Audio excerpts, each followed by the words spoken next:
لن يستنكف المسيح أن يكون عبدا لله ولا الملائكة المقربون ومن يستنكف عن عبادته ويستكبر فسيحشرهم إليه جميعا.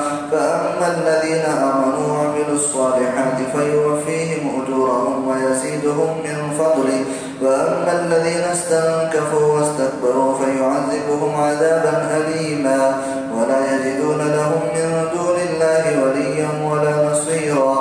يا أيها الناس قد جاءكم برهان من ربكم وأنزلنا إليكم نورا مبينا.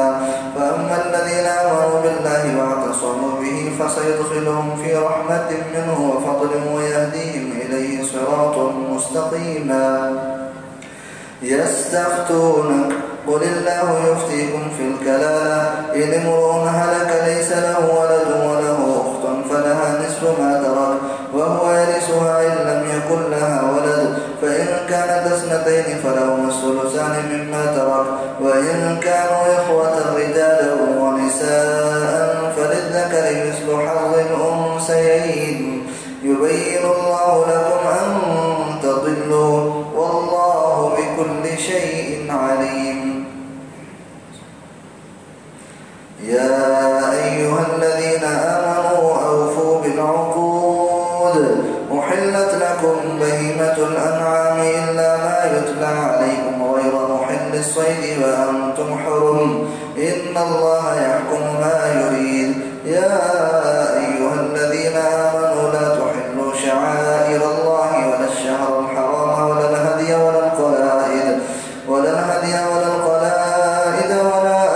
آمين البيت الحرام يبتغون فضلا من ربهم ورضوانا وإذا حللتم فاصطادوا ولا يجرمنكم شنآن قوم أن صدوكم عن المسجد الحرام أن تعتدوا وتعاونوا على البر والتقوى ولا تعاونوا على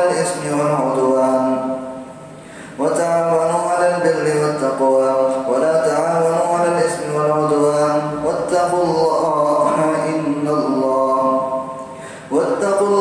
إن الله شديد العقاب. الله أكبر. الحمد لله رب العالمين الرحمن الرحيم مالك يوم الدين إياك نعبد وإياك نستعين اهدنا الصراط المستقيم صراط الذين أنعمت عليهم غير المغضوب عليهم ولا الضالين.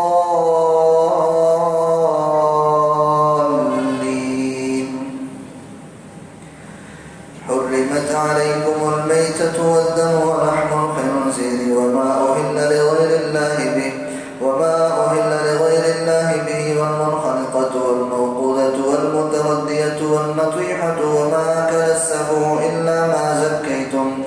إلا ما زكيتم وما ذبح على النصب وأن تستقسموا بالأزلام ذلكم فسق.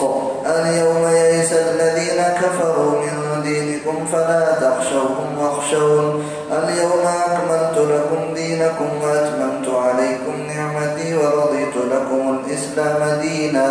فمن اضطر في مخمصة غير متجانف لإثم فإن الله غفور رحيم.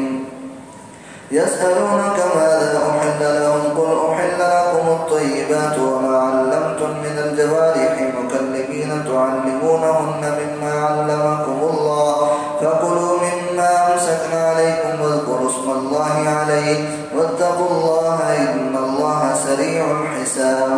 اليوم أحل لكم الطيبات وطعام الذين أوتوا الكتاب حل لكم وطعامكم حل لهم والمحصنات من المؤمنات والمحصنات من الذين أوتوا الكتاب من قبلكم إذا آتيتموهن أجورهن